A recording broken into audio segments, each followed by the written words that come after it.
আসসালামু আলাইকুম রহমতুল্লাহি ওবরাকাতুহু। আজকে আমরা হিসাব বিজ্ঞানের একটি খুবই গুরুত্বপূর্ণ তথ্য নিয়ে আলোচনা করব। এখানে আমরা দেখতে পাচ্ছি লেখা আছে হিসাব সমীকরণের ওপর লেনদেনের প্রভাব। ক্লিয়ারলি প্রশ্নের মধ্যে এই রিকোয়ারমেন্টটা থাকে। প্রশ্নের মধ্যে কিছু লেনদেন দেওয়া থাকে এবং বলা হয়ে থাকে হিসাব সমীকরণের উপর লেনদেনের প্রভাব দেখাও। লেনদেনগুলো প্রভাব দেখায় কার উপর প্রভাব দেখায়? হিসাব সমীকরণের উপর। এখন তাহলে চলুন হিসাব সমীকরণটা কি এটা নিয়ে একটু আলোচনা করা যাক। এখানে আমরা হিসাব সমীকরণটা দেখতে পাচ্ছি। হিসাব সমীকরণ হচ্ছে মূলত এ সমান সমান এল প্লাস ই।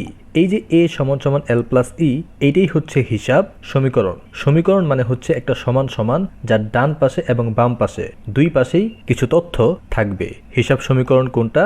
এ সমান সমান এল প্লাস ই। এখন এই যে হিসাব সমীকরণ, এই হিসাব সমীকরণের তিনটি উপাদান রয়েছে। এক নম্বরে হচ্ছে এ। এই এ মানে হচ্ছে অ্যাসেট। অ্যাসেট এর বাংলা কি? সম্পদ। তারপরেই রয়েছে এল। এল মানে হচ্ছে লাইবিলিটিস মানে দায়, এবং সর্বশেষ রয়েছে ই মানে ইকুইটি, যেটার বাংলা হচ্ছে মালিকানা সত্ত্ব। যখন আমাদের প্রশ্নে বলা হবে যে হিসাব সমীকরণের উপর লেনদেনের প্রভাব দেখাও, তখনই আমাদেরকে একটি ছক করতে হবে। এখন তাহলে চলুন ওই ছকটা নিয়ে আলোচনা করা যাক। এখানে আমরা একটি ছক দেখতে পাচ্ছি। কখন এই ছকটা করতে হবে? যখনই আমাদেরকে বলবে যে হিসাব সমীকরণের উপর লেনদেনের প্রভাব দেখাও।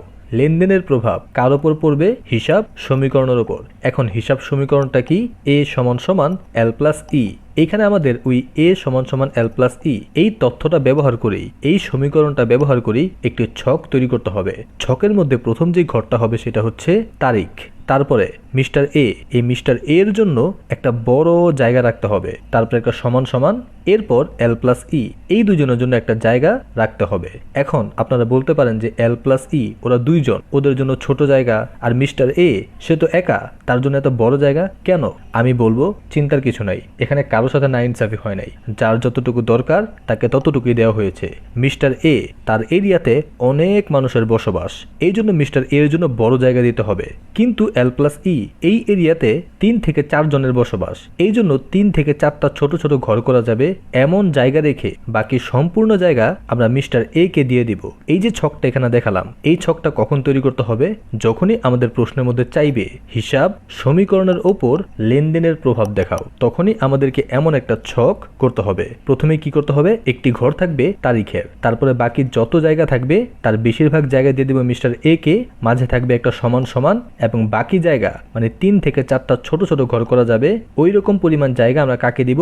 এল প্লাস ই। এরপরে এখানে একটা গুরুত্বপূর্ণ তথ্য আপনারা মনে রাখবেন। এই যে মিস্টার এ এবং এল প্লাস ই দুই এরিয়াতে দুইজনের জন্য দুইটা ঘর ফিক্সড। আপনি প্রশ্ন না পড়েই দুইজনের জন্য দুইটা ঘর অলওয়েজ আগে করে নেবেন। এই জন্য আপনাকে প্রশ্ন পড়ার দরকার নেই, লেনদেনগুলো দেখারও দরকার নেই। অলওয়েজ দুইজনের জন্য দুইটা ঘর ফিক্সড। সবার আগে মিস্টার এ মানে অ্যাসেট এরিয়াতে প্রথম যার জন্য ঘর করতে হবে সে হচ্ছে নগদ। নগদের জন্য প্রথমেই একটা ঘর করতে হবে। এবং এল প্লাস ই এই এরিয়াতে যার জন্য ঘর করতে হবে সে হচ্ছে মূলধন। আমাদের ছক যখনই করব তখন সবার আগে এই নগদ এবং মূলধন এই দুজনের জন্য দুইটা ঘর আমরা অলওয়েজ করে নিব। এজন্য আমাদের প্রশ্ন পড়ার কোনো দরকার নেই। অলওয়েজ যখনই আমরা ছকটা করব তখনই নগদ এবং মূলধন এই দুজনের জন্য ঘর আমরা আগে করে নিব। এখন আমাদের ঘর নিয়ে আলোচনা এখানে শেষ। এই যে ছকটা, কখন এমন একটা ছক করতে হবে? যখন আমাদের প্রশ্নে বলবে যে হিসাব সমীকরণের উপর লেনদেনের প্রভাব দেখাও, তখনই আমাদেরকে এমন একটা ছক করতে হবে। এবং ছকের কয়টা দিক?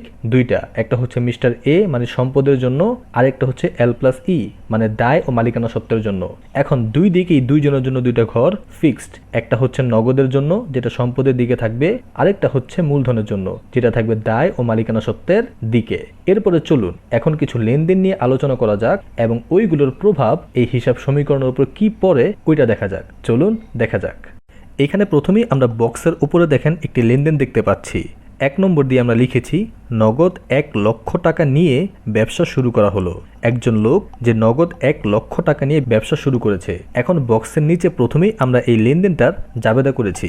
যেহেতু ব্যবসায় নগদ টাকা এসেছে সুতরাং নগদান হিসাব ডেবিট, আর যেহেতু ব্যবসা শুরু করা হয়েছে সুতরাং মূলধন হিসাব ক্রেডিট। এই ছিল আমাদের জাবেদা।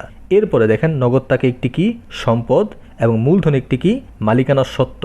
এখানে আমাদের জাবেদা করতে বলে নাই, হিসাবের শ্রেণী বিন্যাস করতে বলে নাই, তবুও আমরা করলাম জাস্ট কিছু ব্যাপার আপনাদের সাথে আলোচনা করার জন্য, এই অঙ্কটাকে সহজ করার জন্য। এখন এই যে জাবেদা থেকে দেখে দেখে আমরা এই ছকে ঘর করব। প্রথমেই আমাদের জাবেদাতে কি হিসাব রয়েছে? নগদান হিসাব। দেখেন তো আমাদের ছকের মধ্যে নগদের জন্য ঘর আছে কিনা? নিশ্চয়ই আছে, কারণ আমাদের ছকের মধ্যে প্রথমেই যেই ঘরটা আমরা করে নেই প্রশ্ন পড়ার আগেই, সেটা হচ্ছে নগদের জন্য। এই জন্য দেখেন নগদের ঘরটা আমাদের আগে থেকেই আছে। তারপরে আমাদের জাবেদাতে কি এসেছে? মূলধন হিসাব। দেখেন মূলধনের জন্য আমরা একটা ঘর করেছি। এটা কিন্তু প্রশ্ন না পড়েই আমরা নগদ এবং মূলধনের জন্য ঘর আগেই করে নিয়েছিলাম, কারণ এই ব্যাপারটা ফিক্সড। অলওয়েজ নগদ এবং মূলধনের জন্য ঘর করতেই হয়। তবুও আমরা অলওয়েজ এই জাবেদা থেকে দেখে দেখে ঘর করব। এখন এই যে নগদান হিসাব, নগদের জন্য ঘর আছে, তাই না? এখন এই যে নগদ টাকা ব্যবসায় আসছে না চলে গেছে? নিশ্চয়ই, যেহেতু ব্যবসা শুরু করেছে নগদ টাকা নিয়ে, সুতরাং ব্যবসায় নগদ টাকা এসেছে। যদি নগদ টাকা আসে তাহলে প্লাস ফিগারে বসবে, মানে যোগ হবে। দেখেন আমরা 1 তারিখ দিয়ে লিখেছি 1 লক্ষ টাকা প্লাস ফিগারে। এরপরে আমাদের জাবেদাতে কি আছে? মূলধন হিসাব। আমাদের ব্যবসায় মূলধন আসছে না চলে গেছে? নিশ্চয়ই মূলধন এসেছে, সুতরাং মূলধন বৃদ্ধি পেয়েছে।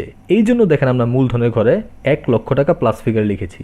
এখন আমাদের জাবেদাতে 2টি হিসাব ছিল, একটা নগদান হিসাব, আরেকটি মূলধন হিসাব। এখন আমাদের 2টি হিসাবের জন্য 2টি ঘরে কাজ হয়ে গেছে, সুতরাং আমাদের জাবেদা মানে আমাদের লেনদেনের আর কোনো কাজ নাই। যেহেতু কোনো কাজ নাই, এবার কি করতে হবে? ক্লোজ করতে হবে। ক্লোজ করে কিভাবে? দেখেন আমরা একটা দাগ টেনে দিয়েছি বড় করে। এই দাগ টেনে আমাদেরকে ক্লোজ করতে হবে।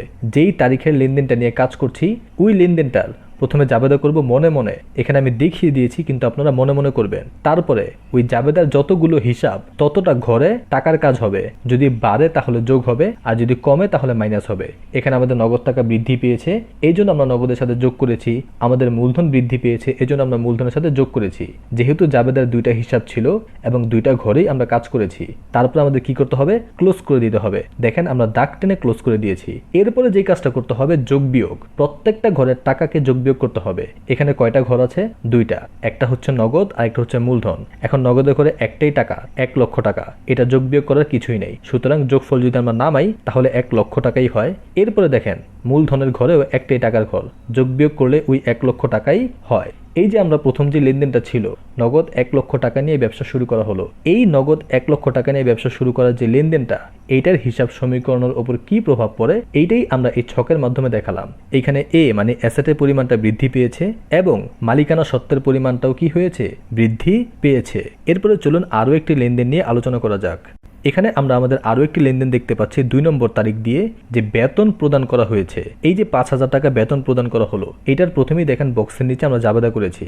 যেহেতু নগদ টাকা চলে গেছে, কারণ আমরা বেতন দিয়েছি, বেতন দিলে নগদ টাকা চলে যায়, আর আমরা জানি নগদ টাকা চলে গেলে নগদান হিসাব ক্রেডিট। আমরা লিখেছি নগদান হিসাব ক্রেডিট, এবং কোন কারণে টাকা চলে গেছে? বেতনের কারণে টাকা চলে গেছে, সুতরাং বেতন হিসাব ডেবিট। এখন বেতন একটি কি? খরচ। যেসব কারণে টাকা চলে যায় ওইসব কারণকে খরচ বলে। বেতনের কারণে টাকা চলে গেছে, সুতরাং বেতন একটি খরচ এবং নগদ টাকা একটি কি? সম্পদ। এখন এই যে জাবেদার মধ্যে যতটা হিসাব অতটা ঘরে কাজ করতে হবে। এখন বেতন একটি কি? খরচ। কিন্তু দেখেন খরচের জন্য কিন্তু এই ছকের মধ্যে কোনো জায়গা নাই। এ মানে কি? সম্পদ, সম্পদের এরিয়া আছে।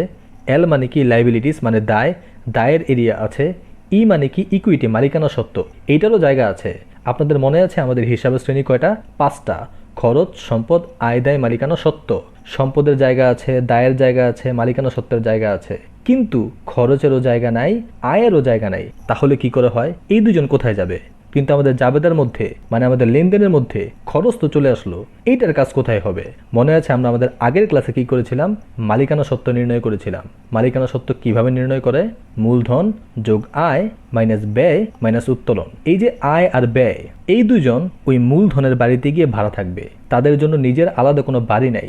আয় এবং ব্যয় এই দুজনের জন্য আলাদা কোনো ঘর তৈরি করা যাবে না। কিন্তু এই দুজন কার বাড়িতে গিয়ে থাকবে? মূলধনের বাড়িতে গিয়ে। দেখেন মূলধনের জন্য কিন্তু নিজের একটা বাড়ি আছে। এই যে আমাদের যত ব্যয় হবে সবগুলো মূলধন থেকে মাইনাস করা হবে। এই মূলধনের ঘরটা মূলত মালিকানা সত্ত্বের পরিমাণ নির্ণয় করারই ঘর। কারণ ই মানে কি? মালিকানা সত্ত্ব। এখানে ই মানে ইকুইটি, মালিকানা সত্ত্বের ঘর কোনটা? এই মূলধনের ঘরটা।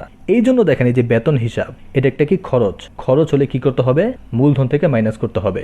এই জন্য দেখেন আমরা 2 তারিখ লিখেছি এবং প্রথমে বেতন হিসাব কত টাকা? 5,000 টাকা। এইটা আমরা মূলধন থেকে মাইনাস করেছি। এরপরে নগদান হিসাব ক্রেডিট। নগদের জন্য ঘর আছে তাই না, তো আলাদা করে ঘর করার কোনো দরকার নাই। এখন নগদ টাকা আসছে না চলে গেছে, নিশ্চয়ই নগদ টাকা চলে গেছে, সুতরাং নগদের ঘর থেকে মাইনাস করে দিতে হবে। যদি নগদ টাকা বাড়ে তাহলে নগদের ঘরের সাথে যোগ, আর যদি নগদ টাকা চলে যায় তাহলে নগদের ঘর থেকে মাইনাস করে দিতে হবে। এখানে দেখেন আমরা নগদের ঘর থেকে মাইনাস করে দিয়েছি। এখন মাইনাস চিহ্নকে ব্রেকেট দিয়েও বোঝানো হয়ে থাকে। এই যে ব্রেকেট 5000, এই ব্রেকেট 5000 দিয়ে বোঝানো হয়েছে 5000 টাকা মাইনাস ফিগারের। আমরা চাইলে মাইনাস 5000ও লিখতে পারতাম, একটু সুন্দর করে লেখা যায় ব্রেকেট দিয়ে। I hope you guys understand. এখানে জাবেদার মধ্যে কয়টা হিসাব ছিল? একটা বেতন হিসাব, একটি নগদান হিসাব, দুইটি হিসাব ছিল তাই না? দেখেন দুটি ঘরে কাজ হয়েছে, যতটা হিসাব থাকবে ততটা ঘরে কাজ হবে। বেতন একটি কি খরচ, খরচ হলে কি করতে হয়? মূলধন থেকে মাইনাস করতে হয়। নগদ টাকা একটি সম্পদ, নগদের জন্য নিজেরই একটি ঘর আছে, ওই ঘরে কাজ হয়েছে। যেহেতু নগদ টাকা চলে গেছে সুতরাং নগদ থেকে মাইনাস করে দেওয়া হয়েছে।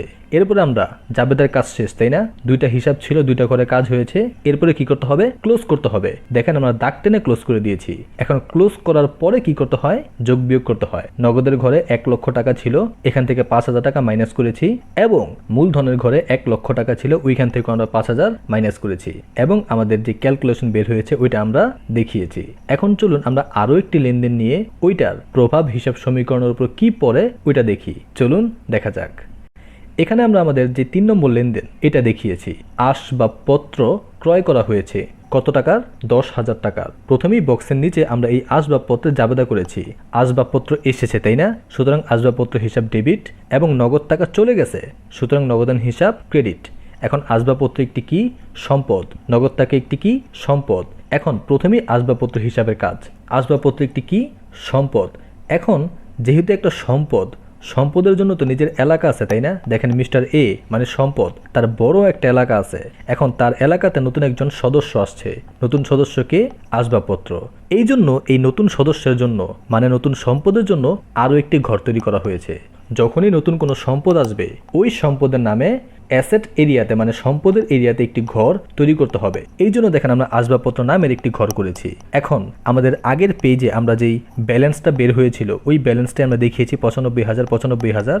এখন আমাদের 3 তারিখে যে লেনদেন এটা আমরা দেখিয়েছি। প্রথমে কি আছে? আসবাবপত্র হিসাব। এখন এই আসবাবপত্রের জন্য তো একটা ঘর করেছি তাই না, সুতরাং এই আসবাবপত্র হিসাবের কাজ ওই আসবাবপত্রের ঘরেই করতে হবে। এখন আসবাবপত্র বৃদ্ধি পেয়েছে না হ্রাস পেয়েছে? অবভিয়াসলি আসবাবপত্র এসেছে মানে বৃদ্ধি পেয়েছে।